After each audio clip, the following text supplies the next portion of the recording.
समाचार संदेश के गाजियाबाद बुलेटिन में आपका स्वागत है। बुधवार आज की प्रमुख खबरें इस प्रकार हैं। सावरकर जी की प्रतिमा के पत्थर को किसने तोड़ा और क्यों?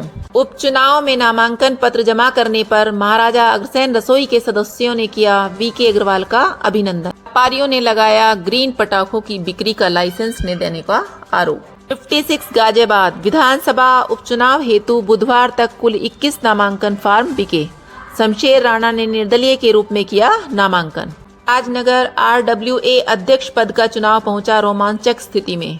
सीए DK गोयल ने की जनसभा। 27 को होगा मतदान। गाजियाबाद शहर उपचुनाव के लिए बसपा प्रत्याशी परमानंद गर्ग कल करेंगे नामांकन दाखिल। बकाया न जमा करने वालों की बत्ती की जा रही गुल। ईशानी सिंघल ने शास्त्री नगर चौराहे पर राजमा चावल का किया भंडारा।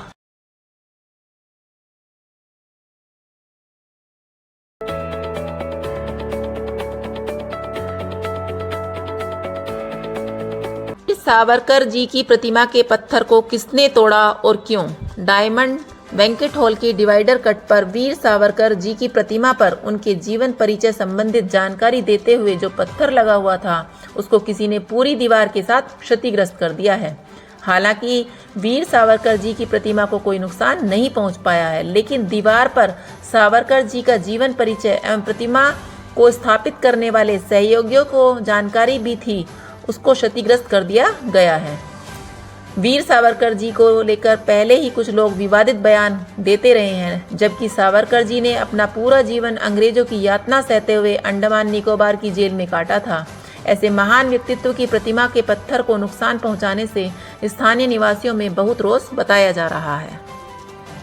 उपचुनाव में नामांकन पत्र जमा करने पर महाराजा अग्रसेन रसोई के सदस्यों ने किया वीके अग्रवाल का अभिनंदन। गाजियाबाद शास्त्री नगर चौराहे पर महाराजा अग्रसेन रसोई के सदस्यों व पदाधिकारियों द्वारा निर्दलीय प्रत्याशी के रूप में वीके अग्रवाल द्वारा नामांकन किए जाने पर उनका अभिनंदन किया गया। लोकेश सिंघल के नेतृत्व में सभी पदाधिकारियों ने माला पगड़ी पहनकर शहर के विधानसभा क्षेत्र के निर्दलीय प्रत्याशी वीके अग्रवाल का अभिनंदन किया तथा उन्हें तन मन धन से सहयोग करने की घोषणा की। अभिनंदन करने वालों में लोकेश सिंघल, हेमंत कंसल, अखिलेश अग्रवाल, अरविंद गुप्ता, संजय अग्रवाल, सुदेश शर्मा, राकेश अग्रवाल, मनोज अग्रवाल, अजय अग्रवाल, श्याम सुंदर गुप्ता, ईशानी सिंघल, वर्षा सिंघल, नितिन मित्तल, जितेंद्र भटनागर, राजीव गुप्ता, सुनील सिसोदिया, विपिन मित्तल, चंदन सिंह, सुनील शर्मा, सुरेश सिंघल, मुकेश सिंघल आदि ने चुनाव में पूरी तरह से साथ काम करने का संकल्प लिया। 56 गाजियाबाद विधानसभा उपचुनाव हेतु बुधवार तक कुल 21 नामांकन फार्म बिके। शमशेर राणा ने निर्दलीय के रूप में किया नामांकन। गाजियाबाद 56 गाजियाबाद विधानसभा उपचुनाव हेतु विनय कुमार शर्मा पुत्र रामपाल, निर्दलीय यतेंद्र शर्मा पुत्र चंद्रभान शर्मा, आज़ाद अधिकार सेना एवं सोम प्रताप गहलोत पुत्र मंगल सिंह अखिल भारतीय राज आर्य सभा द्वारा नामांकन फार्म खरीदे गए। इस प्रकार 23 अक्टूबर 2024 तक कुल 21 नामांकन फार्म खरीदे गए। इसी के साथ शमशेर राणा पुत्र रामपाल राणा निर्दलीय ने नामांकन पत्र दाखिल किया है। व्यापारियों ने लगाया ग्रीन पटाखों की बिक्री का लाइसेंस न देने का आरोप। गाजियाबाद प्रदूषण के चलते गाजियाबाद ग्रेप वन को लागू कर दिया गया है। अब ऐसे में दीपावली पर्व के मद्देनजर व्यापारियों ने ग्रीन पटाखों की बिक्री के लिए लाइसेंस देने के लिए आवेदन किया, लेकिन व्यापारियों का आरोप है कि उन्हें ग्रीन पटाखों की बिक्री का लाइसेंस नहीं दिया जा रहा है। व्यापारी आशुतोष गुप्ता ने बताया कि ग्रीन पटाखे की बिक्री पर सुप्रीम कोर्ट द्वारा कोई भी प्रतिबंध नहीं लगाया गया है। इसके बावजूद गाजियाबाद प्रशासन लाइसेंस के आवेदनों पर निरस्तीकरण का ऑर्डर तो दे रहा है, लेकिन कारण स्पष्ट नहीं कर रहा है कि किस कारण से आपको लाइसेंस नहीं दिए जा रहे हैं। ना ही गाजियाबाद प्रशासन द्वारा गाजियाबाद में पटाखे के चलाने पर कोई प्रतिबंध लगाया गया है।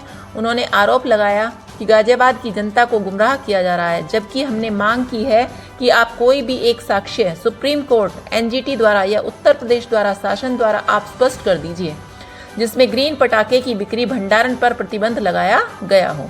ऐसा कोई साक्ष्य एडिशनल CP गाजियाबाद द्वारा नहीं किया गया है और कहा जा रहा है कि RTI के द्वारा आप जवाब मांग सकते हैं। राजनगर RWA अध्यक्ष पद का चुनाव पहुंचा रोमांचक स्थिति में। CA DK गोयल ने की जनसभा। 27 को होगा मतदान। Ghaziabad Rajnagar residence welfare association का चुनाव बहुत ही रोमांचक दौर में पहुंच गया है। दोनों ही पक्षों द्वारा दिन रात परिश्रम कर रहे हैं। जनसंपर्क किया जा रहा है। चुनाव निष्पक्ष कराने के लिए 5 सदस्यीय चुनाव समिति बनाई गई है, जिसमें मुख्य चुनाव संयोजक वीके पवार, पूर्व आईएएस अधिकारी एवं ऋषभ कुमार जैन संयोजक, राजीव सिंह संयोजक, राकेश मोहन सिंगल संयोजक और बीडी शर्मा सह संयोजक हैं। संयोजक मंडल के अनुसार पूरे राजनगर में लगभग 3200 के करीब मतदाता हैं तथा 27 अक्टूबर को सेक्टर 7 स्थित महावीर इंटर कॉलेज में वोटिंग शुरू होगी। मेघना बंसल और चार्टर अकाउंटेंट दिनेश गोयल अध्यक्ष पद के लिए चुनाव लड़ रहे हैं। मेघना बंसल ने बताया कि वे राजनगर के सभी क्षेत्रों में व्यक्तिगत रूप से तूफानी दौरा कर चुकी हैं तथा उनको जन सहयोग मिला है। वहीं दूसरी ओर अध्यक्ष पद के मजबूत दावेदार दिनेश गोयल के साथ जनसंपर्क में वीरेंद्र सारस्वत, विनीत शर्मा एवं पार्षद राजेंद्र त्यागी मजबूती से खड़े हुए हैं। राजेंद्र त्यागी ने 23 अक्टूबर को आर्य समाज मंदिर में मतदाताओं की बड़ी सभा बुलाई। चुनाव संयोजक मंडल ने निष्पक्ष चुनाव कराने हेतु पुलिस प्रशासन हेतु अनुमति प्राप्त कर ली है तथा डिप्टी रजिस्ट्रार को भी इस चुनाव को कराने की जानकारी दे दी गई है। चुनाव दोनों ही ओर से कांटे का लड़ा जा रहा है। इसमें पूर्व भी इसी तरह का चुनाव स्वर्गीय पीयूष गोयल द्वारा लड़ा गया था। तब भी बड़ी बड़ी मीटिंग्स और वह दावतें हुआ करती थी। अब मीटिंग तो जरूर हो रही हैं, लेकिन चुनाव आचार संहिता को देखते हुए खुलेआम दावतें होती नहीं दिखाई दे रही हैं। परमार्थ संदेश न्यूज़ बुलेटिन इस विषय में रोज ताज़ा तरीन जानकारियों व दोनों उम्मीदवारों का जनसंपर्क आपके समक्ष प्रस्तुत करने का प्रयास करेगा। राजनगर को मैं पूरे गाजियाबाद में सबसे सुंदर और सुरक्षित कॉलोनी के रूप में डेवलप करूं और यहाँ पे सभी नागरिक बहुत अच्छे हैं। पूरा स्नेह मिल रहा है हम लोगों को कन्वेंसिंग के टाइम पर। हम जिसके भी घर जा रहे हैं तो हमें पूरा प्यार और सहयोग मिल रहा है और मुझे पूरी उम्मीद है कि हम लोग सब नारी सशक्तिकरण आगे चलकर राजनगर के लिए बहुत सारा काम करेंगे। और ये भी एक बहुत बड़ी बात है कि पूरे गाजियाबाद में कहीं भी RRW में आज तक कभी नारियों ने इलेक्शन में पार्ट नहीं लिया, तो ये भी एक बहुत बड़ी बात है। तो लोग इससे भी बहुत ज़्यादा खुश हैं। और एक चीज़ और आपको मैं बताना चाहती हूँ कि आज तक कभी भी मैंने 3 सितंबर से door to door canvassing start करी थी, तो बहुत सारे लोगों को RWA के बारे में पता ही नहीं था। बहुत सारे लोग मेंबर्स भी नहीं हैं। तो जब हम उनके घर गए और उन लोगों को बताया कि RWA क्या है और उसका काम क्या है, तो वो लोग बहुत खुश हुए और उन्होंने आशीर्वाद दिया हमारे साथ, हमें सपोर्ट देना का पूरा प्रॉमिस किया।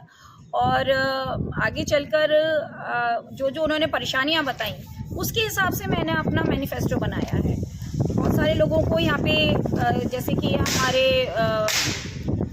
पशु हैं, सड़कों पर घूमते रहते हैं, बेसहारा पशु हैं, तो इसके लिए उन्होंने मुझसे पूछा था। तो मेरा शुरू से एक मन था कि जिस तरीके से गौशाला होती है, इसी तरीके से बेसहारा पशुओं के लिए हम एक ऐसी जगह बनाएं जहाँ पर इनको हम एकत्र करते हैं और उसमें हम सभी रेजिडेंट से सबको कि भाई थोड़ी थोड़ी रोटी, खाना, दवाई का खर्चा वो उनका हम लोग वहाँ पे उठाएं। और इस तरीके से एक तो सड़कों पे वो नहीं घूमेंगे। स्ट्रीट डॉग्स के लिए जैसे है आवारा, और भी जैसे हम लोग कन्वेंसिंग करने गए थे तो बहुत सारे गाय वगैरह सामने आ गई थी। बंदरों की समस्या है, तो बंदरों का तो खैर एक अलग मतलब उसमें लिया जाएगा संज्ञान, लेकिन जो गाय और पशु है इनको हम एक ऐसी जगह पे रखें जहाँ पे हम इनको भोजन भी, दवाइयाँ, भोजन, ये सब चीज़ें प्रोवाइड करा सकें। तो इससे एक तो सड़कों पे गंदगी नहीं होगी। दूसरा एक सर मेरा ये था कि हर कॉलोनी में जो गेट, येलो गेट्स लगे हुए हैं, तो इसमें CCTV कैमरास लगे जिससे कि सुरक्षा एक सिक्योरिटी के हम लोगों के उसमें ये रहे। एक सर मैंने चौपाल बनाने के लिए सोचा है जिसमें जो सीनियर सिटीजन्स हैं, इसके लिए मैं काम भी चल रहा है। महापौर, हमारी माननीय महापौर आई भी थी और उन्होंने जगह भी हमें सजेस्ट की है। 27 तारीख के बाद मैं उनसे बात भी करूंगी। तो उसमें क्या है कि जैसे पहले गाँव में हुआ करता था कि बहुत सारे बुजुर्ग एक जगह बैठ जाते थे, तो वो हंसते थे, बोलते थे, तो वो उनका जो दिन भर की थकान होती थी, टेंशन होती थी, वो सब खत्म हो जाती थी। तो इसी पर्पज से कि भाई वो लोग वहाँ बैठे, वहाँ पे हम थोड़ा अखबार का इंतजाम करें। यदि किसी बुजुर्ग के पास आने जाने का साधन नहीं है तो हम उन थोड़ा नॉमिनल चार्जेस लेके उनको वहाँ से उनको लाने ले जाने की फैसिलिटी भी हम लोग उनको प्रोवाइड करें। तो ये सब चीज़ें हम लोग सोच रहे हैं करने के लिए। बाकी महिला सशक्तिकरण तो है ही। तो जय हिंद। अगर आप भी वृंदावन धाम में वास करना चाहते हैं तो गोल्ड ब्रिक्स रियल्टी लेकर आए हैं आपके लिए एक शानदार आवासीय प्रोजेक्ट, जिसमें आप मात्र 1 लाख रुपए देकर प्लॉट्स बुक करा सकते हैं और यहाँ आपको मिलने वाली है वर्ल्ड क्लास सुविधाएं। जिसमें आप 12 महीने की आसान किश्तों पर भी प्लॉट्स बुक करा सकते हैं। तो जल्दी कीजिए और दिए गए नंबरों पर संपर्क कीजिए। राधे राधे।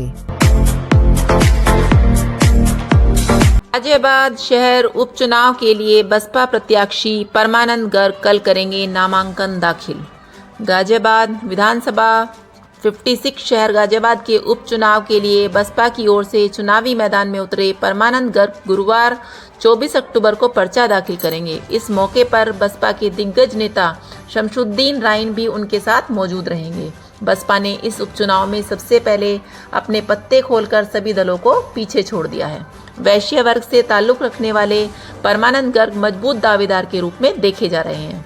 इस बारे में जानकारी देते हुए बसपा प्रत्याशी ने बताया कि सुबह 9:30 बजे वह चुनाव कार्यालय से रवाना होंगे। पर्चा दाखिल करने जाते समय सभी कार्यकर्ता न्यू आर्य नगर फव्वारा चौक पर एकत्रित होंगे। इसके बाद पीएन गर्ग नवयुग मार्केट स्थित बाबा साहब अंबेडकर की प्रतिमा पर माल्यार्पण करने के बाद पर्चा भरने कलेक्ट्रेट पहुंचेंगे। बसपा के मेरठ, सहारनपुर, लखनऊ व प्रयागराज प्रभारी शमशुद्दीन राइन मुख्य अतिथि के रूप में अपने प्रत्याशी के साथ मौजूद रहेंगे।